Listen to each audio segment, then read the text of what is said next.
Glórias a Deus, paz seja convosco. Estamos aqui unidos nesta noite encalorada da nossa Brasília, um forno, uma estufa, mas felizes de podermos compartilhar as coisas do Senhor. É melhor estar em melhor estar na casa do Senhor do que em 1000 outros lugares. Assim dizia o salmista. Rei, dono de muitas posses, muito poder, mas ele entendia que a casa do Senhor é o melhor lugar para se estar. Mas pastor, nós não podemos nos unir fisicamente. Falava hoje à tarde com a Lourdes a respeito disso. Como que eu posso expor você ao vírus? Não, mas a pessoa vai trabalhar, a pessoa vai para a lotérica, vai para isso, vai para aquilo. Cada um vai dar conta de si mesmo em relação àquilo que faz. E eu não quero ter sobre a minha vida um peso de você doente ou você falecido. É uma realidade. Enquanto nós não vivenciamos isso de perto, parece que é uma grande falácia, uma grande mentira. Mas quando nós vivenciamos na própria carne, como foi o caso da minha família em relação à titia, e agora na sexta-feira com a Menísia em relação ao seu papai, a gente para pensar em relação a essas coisas. Será que vale a pena? Será que é o momento? Será que o preço não pode ser um pouco alto demais? Por mais que eu deseje, por mais que eu queira, eu não posso me adiantar ao que o Senhor quer dizer. E na verdade ele tem ficado em silêncio, eu não sei o que fazer. E nesse momento a gente tem que aguardar. Temos tratado na escola bíblica dominical a respeito de elementos do fruto do Espírito. O que nós já tratamos foi paciência. Hoje nós tratamos de bondade e também de fidelidade. E nós temos que medir as nossas ações em relação ao que Deus tem feito no passado. E esse momento é momento de espera. Mas estamos unidos, buscando ao único Deus vivo. E eu oro para que o Espírito Santo de Deus, ele adentre a tua casa, como um vento impetuoso, enchendo você do seu Espírito, capacitando você a ouvir a voz dele, a sentir a sua presença. Senhor, em nome de Jesus, quero colocar na tua presença cada lar, cada família, cada pessoa, Pai querido, que nesta noite está na tua presença, seja no nosso culto pela internet, seja em qualquer país do planeta. Se houver um crente lá na Lua ou em alguma estação espacial, também seja alcançado, e que o teu Espírito Santo possa ser abundante em cada um, Senhor. Que o nosso espírito se una ao seu espírito, que nós possamos ter o nosso coração preparado para receber a sua santa e bendita palavra. E também nos prepara, Senhor, para a santa ceia do Senhor, que estaremos realizando em breve, em obediência à tua santa palavra. Oramos em nome de Jesus. Amém. Glorificado é o nome do Senhor. Exaltado entre as nações é o nosso Deus, o bendito, o glorioso, o majestoso e o santo. Aquele que governa, aquele que reina, aquele que é para sempre. Aquele que cuida de você. Aquele que está contigo mesmo quando você não percebe. Que te pega pela mão e que te livra do laço do passarinheiro e da peste perniciosa. Em nosso último encontro, Estivemos meditando sobre o tema desânimo, inquietude e a esperança.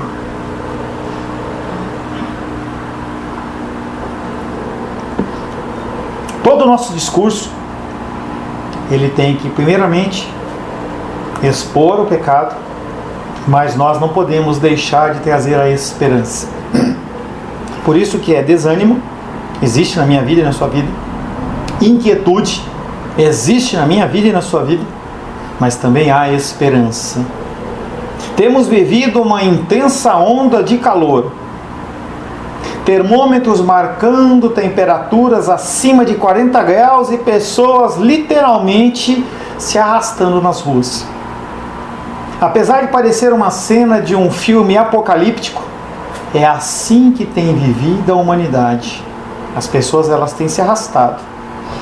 Hoje por causa do calor, mas o problema da humanidade não é só o calor, é muito mais que isso.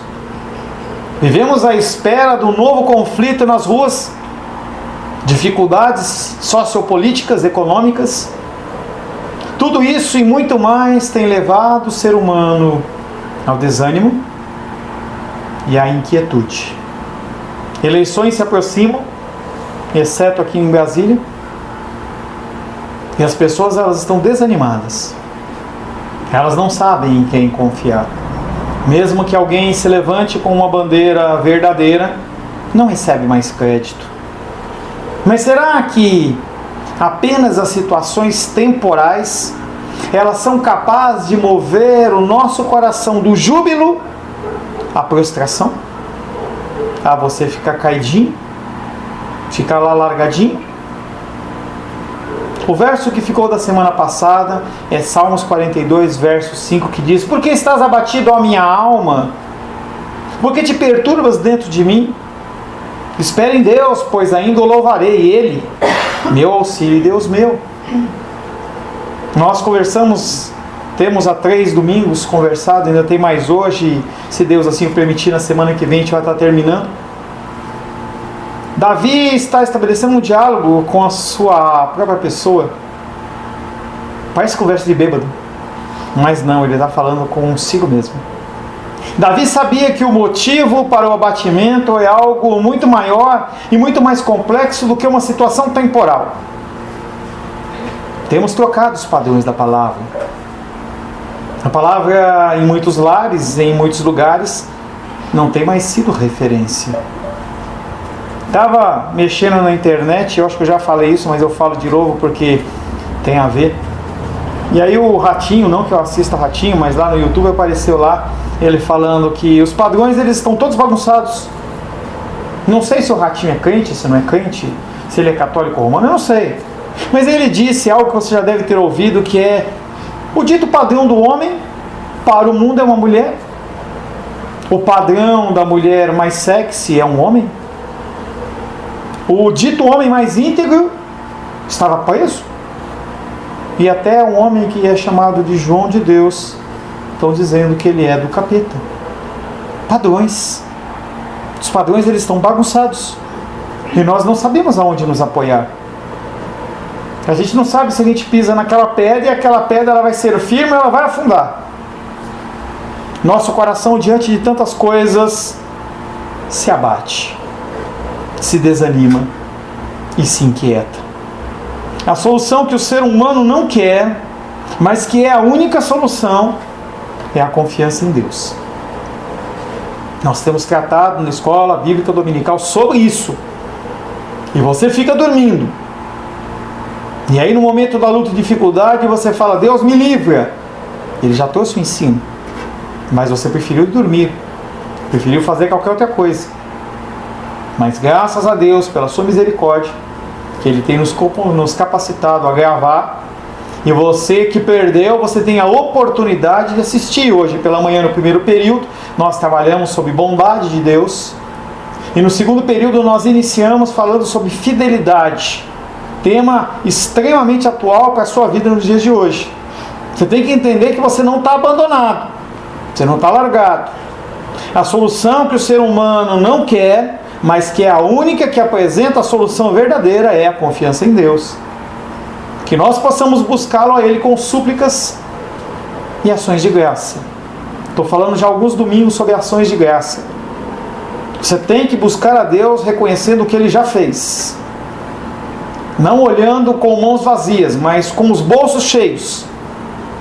Ações de graças é a chave para a sua oração de gratidão. É a chave para a sua súplica e a confiança num Deus verdadeiro que pode te livrar. Quando você faz isso, você passa a ser luz. Porque apesar de nós estarmos aqui, eu estou com 3 lâmpadas aqui, mais uma 4 lá e uma outra de LED lá atrás, são 5 lâmpadas, mais 2 fluorescentes aqui, o mundo está em trevas. As pessoas estão perdidas, apenas aguardando que você seja luz. A palavra de hoje tem como título Com os Olhos em Deus. Não é no umbigo, não é no chão, não é no problema, mas é em Deus. Abra a palavra de Deus em Salmos 42.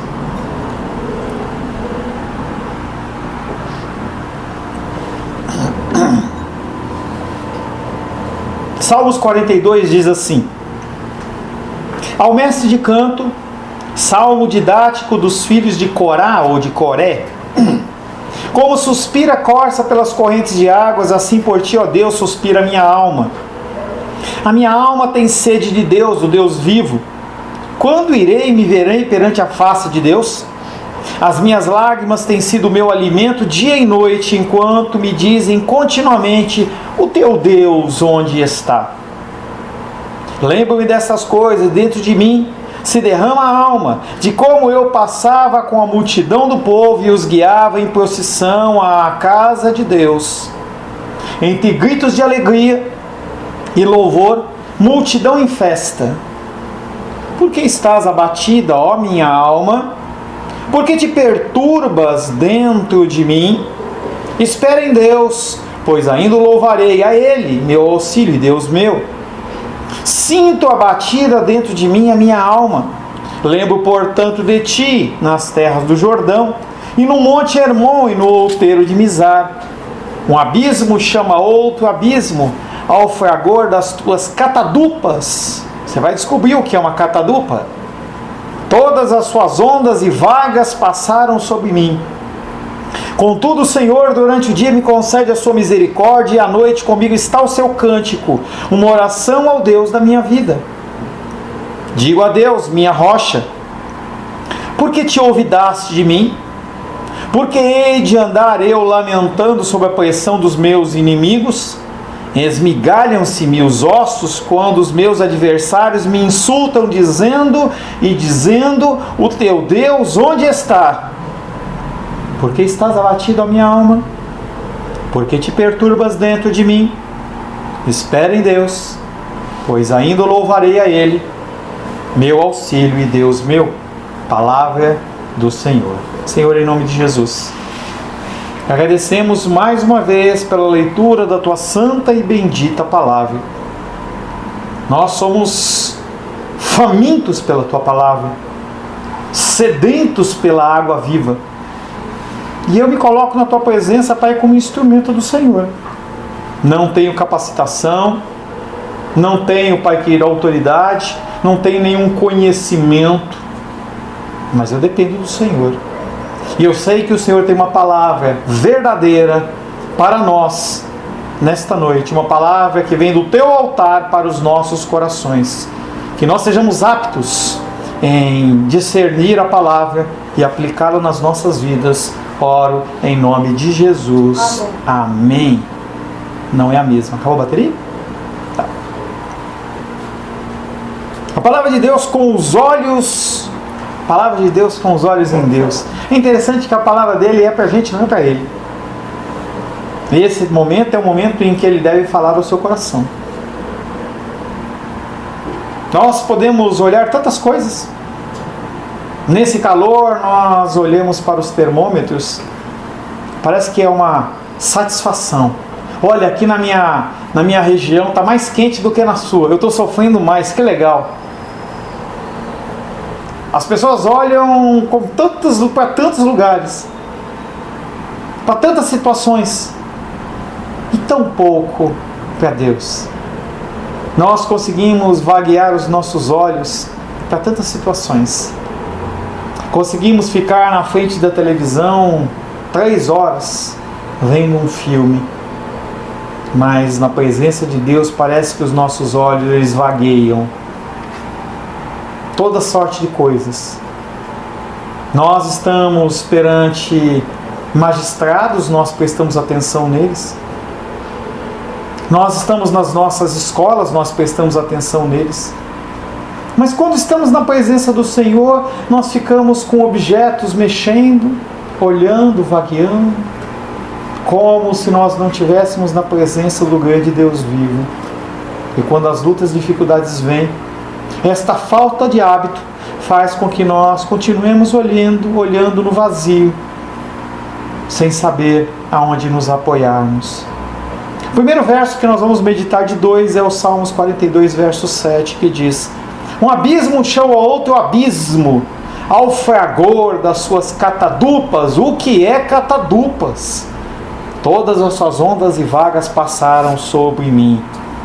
Catadupas é uma grande quantidade de água, também conhecida como tromba d'água. O que é uma tromba d'água? O que é uma catadupa? Há um fenômeno meteorológico que é que as nuvens, vamos imaginar como se fosse uma grande esponja. Ela, em vez dela funcionar como um chuveiro, que é que nem o nosso chuveiro, que cai um monte de gotinhas, que é a nossa chuva, aquela chuva, ela fica como que condensada lá dentro. E ela vai se juntando, até que quase que literalmente a nuvem cai. E aquela grande quantidade de água, de uma hora para outra, ela é derrubada sobre uma determinada localidade. Se você entrar na internet, você vai ver algumas imagens de pequenos rios, calmos, tranquilos, alguns com pessoas. E quando a tromba d'água cai na cabeceira do rio, em qualquer lugar do rio, aquela água vem levando e vai destruindo tudo. Isso não é algo inerente apenas a regiões de lagos, ou de regiões de lagos ou de rios. Mas também se fala em regiões marítimas. Você encontra trombas d'água em regiões marítimas. É algo que é, de certa forma, comum no mar Mediterrâneo. E quando cai uma tromba dessa d'água sobre um navio, ele destrói o navio, afunda. Não cai como água, cai como pedra e destrói tudo. Davi certamente conhecia tais perigos no mar. Se porventura não tem até mesmo assistido alguma ação dessas ou um fenômeno desse se manifestando. Ele sabia o que era a quantidade de água caindo destruidoramente. E Davi, ele usa esta figura como figura de comparação. Um abismo chama outro abismo. Essas palavras expressam a profundidade, bem como o número e a duração das misérias que Davi sofria. É como se ele dissesse: sou oprimido não só por uma luta, mas por muitos tipos de angústia, de modo que parecem surgir de todos os lados sem medida. Deuteronômio 28, versos 7 e 25, ele fala sobre isso. Ele fala sobre a condição, no verso 7, daquele que é filho de Deus, daquele que é servo do Altíssimo, em que passa luta e dificuldade, sim. Mas Deuteronômio 28, 7, ele diz: o Senhor fará com que sejam derrotados na tua presença os seus inimigos, que se levantarem contra ti. Por um caminho sairão contra ti, mas por 7 caminhos fugirão da tua presença. Aquela turba vem contra você, o inimigo, ou no caso a tipificação das lutas, elas vêm sobre a sua vida e vêm por um caminho e fogem por 7, ou seja, rapidinho aquilo se some. A segunda condição é a condição daquele que não é filho. É aquela condição daquela pessoa que não tem Deus no coração. E a situação é um pouco diferente. Diz: o Senhor te fará cair diante dos seus inimigos. Você não vai vencer, você vai cair. Por um caminho sairá contra eles para os enfrentar, e por 7 caminhos você vai fugir deles. Você não vai dar conta. E serás motivo de horror para todos os reinos da terra. Davi, ele estava numa situação em que ele ponderava: será que eu estou na condição de Deuteronômio verso 7? Ou do verso 25? Mas ele sabe o Deus em que ele serve. Ele sabe que a condição que ele está passando é temporal. Por isso, apesar do conflito desse Salmo 42 mostrar quase que 2 pessoas vivendo, parece que são 2 pessoas falando, é uma pessoa só. É a carne de Davi reclamando, estando abatida, comendo a sua lágrima, e a parte espiritual de Davi falando: espera em Deus, confia nele. Em primeiro lugar, pelo termo abismo, ele mostra que as tentações pelas quais ele era assaltado bem podiam ser comparadas a abismos marítimos. E nós temos buracos nos oceanos que são profundidades que o ser humano não consegue nem chegar, de tão fundo que é. Então ele se queixa. Quem que se queixa? A parte carnal de Davi. Então se queixa de sua duração, que ele descreve fazendo uso de muitas figuras apropriadas, dizendo que as suas tentações, elas chamavam a distância uma a outra. Um abismo chama outro abismo. A figura é, o abismo falou: vem cá, ô luta, vem cá, vamos trazer mais aflição para esse homem. Essa é a figura que Davi está querendo trazer. Nós temos que entender que sempre a apresentação de figuras, elas nos levam a um melhor entendimento. Pessoas que são muito boas de memória, são pessoas que conseguem fazer associações tais que eles conseguem se lembrar de sequências de número enorme e outras situações. Davi usa disso e ele dá exemplos. Ele está falando assim: olha, Paulo, pastor Paulo, olha, igreja cristã Semente de Vida, a luta que eu estou passando não é qualquer luta, a luta é profunda. E aí ele fala desta tromba d'água, ele vem e fala desse abismo. Quem é mestre nisso? O nosso querido Sebastião, presbítero Sebastião. Ele dá alguns exemplos que você fica olhando e é interessante. É interessante. Quem fazia isso também era Jesus. Jesus usava muito essa condição de exemplos. E tem um nome para isso. Um nome que já vou falar. Um nome que é usado, por exemplo, nos vitrais das igrejas, nas grandes catedrais católicas romanas, em que você olha aqueles vitrais bonitos, e eles não estão lá só para embelezar, eles estão lá para instruir. Na Idade Média e em séculos anteriores e posteriores, as pessoas elas não podiam estudar. Quem podia estudar eram apenas pessoas que eram ou nobres, ou então pessoas que eram do clero. Então se tinha necessidade por parte de algumas pessoas de ensinar. E como que eu vou ensinar o evangelho para pessoas que não sabem ler nem escrever? Então eles mostravam imagens. O nome chama-se iconografia. Então quando você vê aquelas figuras com auréola, tem um significado. A posição da mão, o manto, um alfa, o ômega, tem tudo significado, que é um jeito de ensinar as escrituras. E Davi está fazendo isso comigo e com você, para você entender que não são meras palavras, e ele está dando forma à luta e à dificuldade que ele passa, que você passa. Na segunda parte do versículo ele continua com a mesma comparação, ao dizer que todas as vagas e dilúvios de Deus, não é do diabo, não é do mundo. Davi consegue enxergar e dizer que todas as vagas, todas as ondas, toda a água que tem sido derramada sobre a vida de Davi vem de Deus. Não adianta você falar está amarrado, vem de Deus.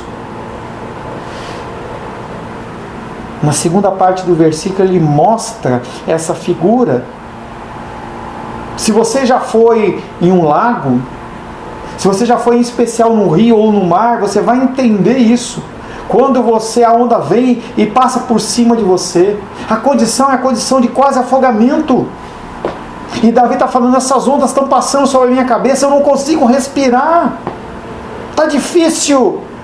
Mas eu confio em Deus. A alma dele está gritando. Mas ele fala, eu confio em Deus. Eu confio.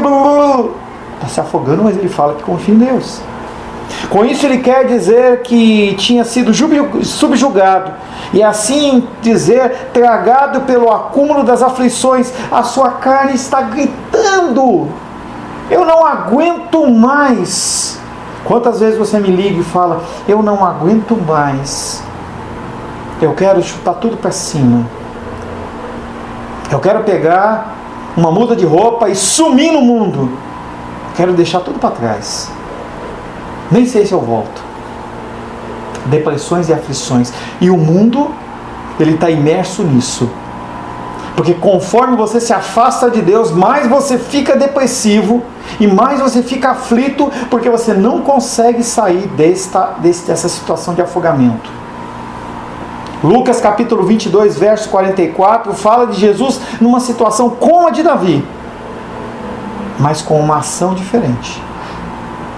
E estando em agonia, ele orava mais intensamente. E aconteceu que o seu suor, devido à sua agonia, devido à sua ansiedade, se tornou como gotas de sangue caindo sobre a terra. Mas em vez dele murmurar, em vez dele estancar que nem aqueles jumentos, que eu não vou para frente e não vou para trás, ele orava mais intensamente, porque ele sabia que o livramento vem de Deus. Contudo, tem que observar-se que ele designa a crueldade não a Saul, seus inimigos. Ou melhor, ele designa a crueldade de Saul e de seus inimigos não a eles, nem a Satanás, mas a Deus.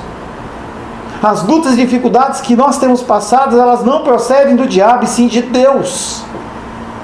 Se você é filho, vem de Deus. Se você não é filho, vem de Deus. A ferramenta que ele usa, é ele que exige, ele que faz. Se ele quiser usar situações, ele usa. Se ele quiser usar Satanás, ele usa. Ele usa quem ele quiser. Mas quem é soberano é ele. Você tem que entender isso. Nós temos que entender que Davi percebeu isso. E ele sabe que diante dos nossos adversários, nós temos que nos lembrar a todo tempo que Ele é Deus. E que nós temos que nos humilhar debaixo da sua potente mão. Por isso que no começo eu falei, nós temos que aprender a dizer que eu sou pobre e necessitado. Se você se coloca como o bam, como aquele que resolve, Deus fala, tá bom. Quer resolver, resolve. Mas eu sei que vai dar errado. Isso acontece bastante com pais e filhos. Nem todos. Mas muitas situações são como essa. 1 Pedro capítulo 5, versos 6 e 7 fala o que você tem que fazer. Humilhai-vos, portanto, sob a poderosa mão de Deus, para que Ele, não é o Bolsonaro, não é o auxílio família, não é a pensão, não é a aposentadoria, para que Ele, em tempo oportuno, vos exalte, lançando sobre Ele toda a vossa ansiedade, porque Ele tem cuidado de vós. Mas é importante irmos além disso e considerarmos que, se for do agrado de Deus chover com violência sobre nós, não haverá término em nossas misérias até que Ele o queira. Pois Ele tem em seu poder diferentes formas de executar a sua vingança contra os rebeldes da sua palavra. Pastor, isso não é para mim, isso é para você. Isso é para mim. Nós somos rebeldes. Nós ouvimos as Escrituras e nós nos rebelamos contra ela, dia após dia, em todas as esferas. O ser humano é assim. Não é algo que é você, não é algo do Brasil, é algo do ser humano. O ser humano, ele age desta maneira.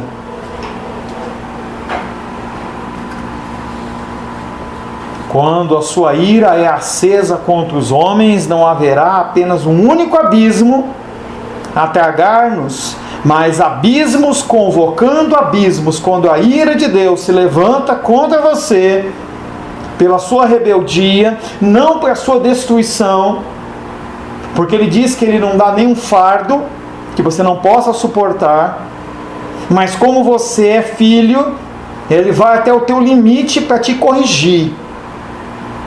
E Ele te quebra.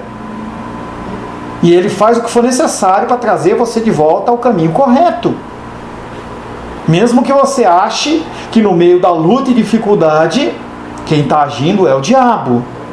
O diabo, ele não tem esse poder. Ele é menor do que Deus. Apocalipse capítulo 6, verso 15, 16 e 17, fala da situação daquele que não é de Deus. Aquele que acha que pode resolver as suas situações por conta própria.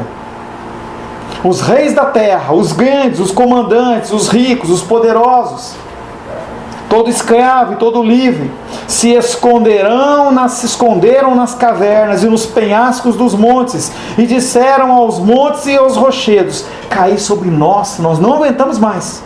Caí sobre nós e escondei-nos da face daquele que se assenta no trono da ira do Cordeiro, porque chegou o grande dia da ira deles. E quem poderá ficar em pé? Nesse dia vão haver apenas bodes, não queira estar nele. E você vê que ele fala inclusive de escravo, porque a pessoa ela pode ser rebelde, não reconhecer o poder de Deus, não ter um centavo no bolso. A soberba ainda habita no seu coração. E Deus diz: se submete, abaixa a cabeça. A insensibilidade humana é tal que os homens não se deixam dominar pelo medo das ameaças humanas, ameaças divinas. Eu falo isso e você muitas vezes veja pela dominical, de novo. A gente fala.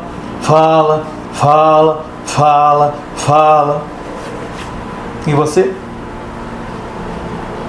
A insensibilidade humana é tal que os homens não se deixam dominar pela ameaça, pelo medo das ameaças divinas, e continuam tocando no mesmo caminho.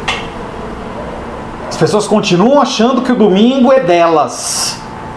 É dia de ir para a piscina, é dia de fazer churrasco, é dia de ir para jogar futebol, é dia de dormir o dia inteiro. Não sei que cristianismo você diz que vive, mas isso não está aqui nas escrituras, não. Domingo é dia do Senhor, e você continua sendo rebelde. Rebelde, esta é a palavra. Isso é só de agora? Não, sempre foi assim. Então vou me acomodar. Se você quiser fazer parte dos bodes, se acomode. E em frente, Apocalipse 6, de 15 a 17, em que você vai pedir para os montes caírem sobre a sua cabeça, e não vão cair. A morte vai fugir de você. No Antigo Testamento, Deus mandava profetas e falava: arrependei-vos, arrependei-vos, arrependei-vos. E o povo, Deus mandava luta, depois levantava juízes, libertadores. E esse ciclo do Antigo Testamento, ele vai e volta, vai e volta. Chega um momento em que Deus dá um basta em relação às tribos do norte e fala assim: cativeiro para vocês. Tribos do sul, se arrependam, se arrependam, basta, cativeiro para vocês. O Antigo Testamento funcionou assim. Jeremias 44, versos 16 e 17 diz: quanto à palavra que nos anunciasse em nome do Senhor, os israelitas falando para Jeremias: não obedeceremos a ti. Antes, certamente, toda a palavra que saiu da nossa boca, isto é, queimaremos incenso à rainha dos céus. Nós não vamos adorar a Deus, nós vamos adorar outras divindades. Eu vou adorar o meu Deus do domingo. Eu vou adorar o meu Deus da piscina, o meu Deus do churrasco, o meu Deus do meu descanso no dia do Senhor. E lhe ofereceremos libações. É a oferta que você dá para o seu ídolo. Ficar em casa dormindo até mais tarde. Como nós, nossos pais, nossos reis, nossos príncipes temos feito. nas cidades de Judá e nas ruas de Jerusalém. E quando nós adorávamos outros deuses, nós tínhamos fartura de pão, prosperávamos e não víamos mal nenhum. Rebeldes, rebeldes. Nós temos agido perante o Senhor como rebeldes. Depois o lar desanda, depois o problema do trabalho ocorre, as finanças elas rareiam e você murmura contra Deus, sendo que você é rebelde. Que nós possamos saber que as nossas ações têm consequências. Sempre tem consequências. E a partir desse e de outros versículos, que nós possamos reconhecer a existência real de um Deus que é irado e que é vingativo. Ele é amoroso, mas ele é irado. Aquele Deus do Antigo Testamento, ele não morreu. Ele existe. E a ira dele está sendo guardada para o dia do juízo. Não queira estar junto dos bodes. Salmos 42:8 diz: contudo, Senhor, durante o dia me concede a sua misericórdia. Agora quem está falando não é mais a alma de Davi. Agora é o espírito de Davi que está falando. Apesar da luta, apesar da dificuldade, apesar que a catadupa está caindo na minha cabeça, apesar de que eu estou tomando pancada de todo lado, contudo, Senhor, durante o dia me concede a sua misericórdia. E à noite comigo está o seu cântico. Quem está doente, quem está com problemas demasiados, quem não confia no Senhor não consegue cantar. E Davi fala: à noite está o seu cântico comigo. Uma oração que eu faço ao Deus da minha vida. Não há medição da parte de Davi em relação a Deus, se ele tem mais bênçãos ou menos bênçãos, mais bens ou menos bens, algo que o apóstolo Paulo falou: eu sei ter comida e não ter comida, ser vestido ou não ter vestido, tomar pancada ou não tomar pancada, em tudo eu glorifico ao meu Deus. E Davi está fazendo a mesma coisa. Contudo, o Senhor durante o dia me concede a sua misericórdia. Davi aqui enumera os benefícios que anteriormente recebera de Deus, a fim de que, como contraste, imprimir mais força à sua luta pessoal contra a sua carne. Ele está trazendo à memória tudo que Deus já fez. Lembra da ação de graças? Como que você pode confiar num Deus se você não lembra das coisas que Ele já fez? Se você vê que Deus ele já agiu tremendamente no seu passado, por que Ele vai agir diferente agora? É igualzinho Jó. A história de Jó também é uma história boa para se assistir.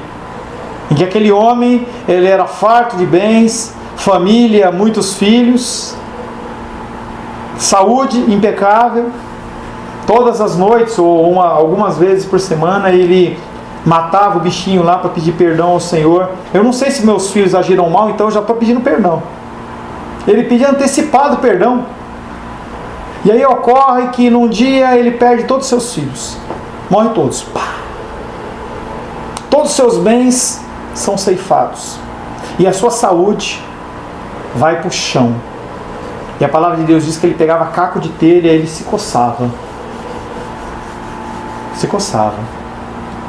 E no momento de maior luta, a mulher dele olha para ele não como uma auxiliadora e diz: amaldiçoa esse Deus e morre. Eu já falei para você que a verdade, ela fala: abençoa, esse Deus é tão pobre, tão fraco, abençoa ele e morre.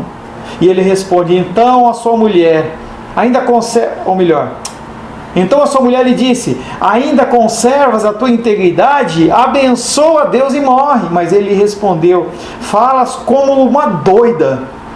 Temos recebido o bem de Deus e não receberíamos também o mal?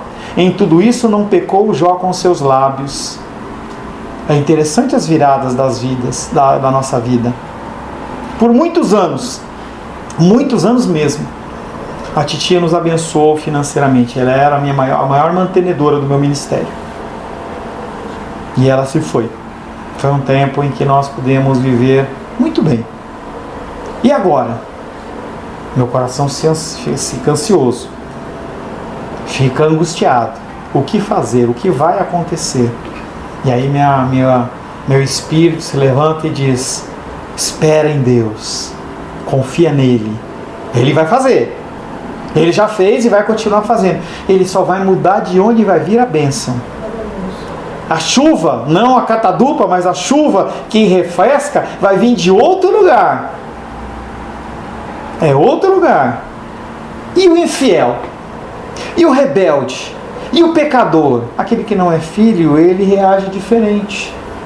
E aí ele diz: como é que é possível que anteriormente Deus com tanta bondade cuidava de mim e agora Ele mudou e aplica sobre mim tanta severidade? Não sobra mais tanto dinheiro como sobrava. Eu tenho que me preocupar, eu tenho que medir. Antes eu comia 2 vezes por semana pizza, agora é só uma vez a cada 15 dias. Que Deus é esse? Será que é um Deus bipolar? Essa é a frase que as pessoas que são rebeldes falam.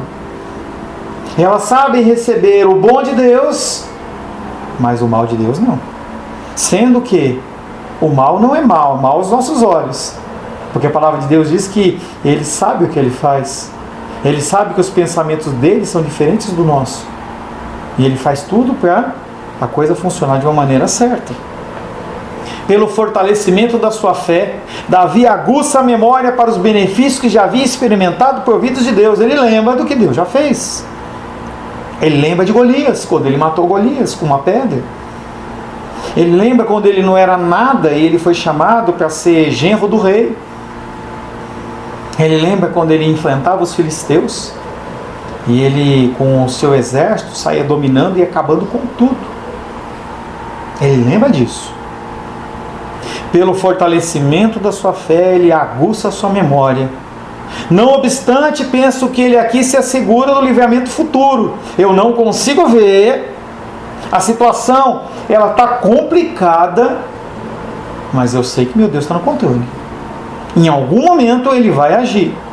É o conceito da fé, que anda junto da fidelidade que nós trabalhamos hoje pela manhã. Fidelidade, fé. Hebreus 11:1 diz que, ora, a fé é a certeza das coisas que se esperam, você não está vendo. Mas é uma convicção dos fatos que não se veem. Eu sei que a situação ela não vai acabar assim. Eu sei que não vou ficar jogado, não ficar abandonado. Eu sei em quem tenho crido. Ele é fiel para guardar o meu depósito, a minha confissão de fé, até o dia do Senhor. E Ele me sustenta e Ele me guarda.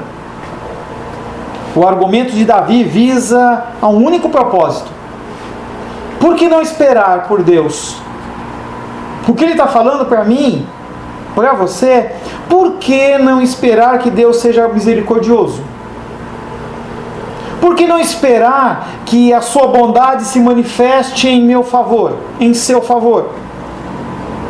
Para que durante o dia você seja envolto da sua misericórdia e à noite você possa ter um cântico de ação de graças. Quanto tempo faz que à noite você não canta um hino para o Senhor? A murmuração ela não sai dos nossos lábios. Mas aonde estão os hinos de louvor? Provérbios capítulo 3, versos 5 e 6 diz: fulano, beltrano, ciclano, confia no Senhor de todo o seu coração. Não te estribes do teu próximo entendimento. Não acha que você vai resolver com o seu entendimento. Reconhece o Senhor em todos os seus caminhos. Você vai tomar uma decisão, Senhor, vai na frente. Vai na frente. E o que vai acontecer é que Ele endireitará as suas veredas. O que está torto vai ficar retinho. Você vai poder olhar novamente com paz até a próxima luta e até a próxima dificuldade. Davi coloca suas lembranças e confiança nas promessas de Deus como base do seu conforto em oposição àquilo que ele estava vivendo. Confiança é a luta da carne e espírito. A oração de que ele fala no final do versículo não deve ser entendido como a oração de uma pessoa aflita ou triste. Espera no Senhor. Canta ao Senhor. Eu faço uma oração ao Deus da minha vida. Essa oração não é uma oração de uma pessoa aflita. Ela, porém, compreende uma expressão de deleite que experimentamos quando Deus, ao manifestar-se ao nosso favor, nos concede livre acesso à sua presença. Dessa forma, mesmo em meio aos sofrimentos que você estiver passando, Eu não estou dizendo que você não está passando. Também o chama, Davi o chama de o Deus da minha vida. Em meio à sua luta e dificuldade, fala assim: eu confio no Deus da minha vida. Uma vez que do conhecimento desse fato é que emana a alegria do seu coração. Feche seus olhos. Coloque na sua mente as lutas e dificuldades que você tem passado. Parece que vai acabar. Parece que essa luta não vai acabar mais. Parece que as catadupas vão te afogar. Diante de tudo isso, fala assim: eu vou esperar. Fala comigo: eu vou esperar no Deus da minha vida. Eu abençoo a sua vida com essa palavra, em nome de Jesus. Amém.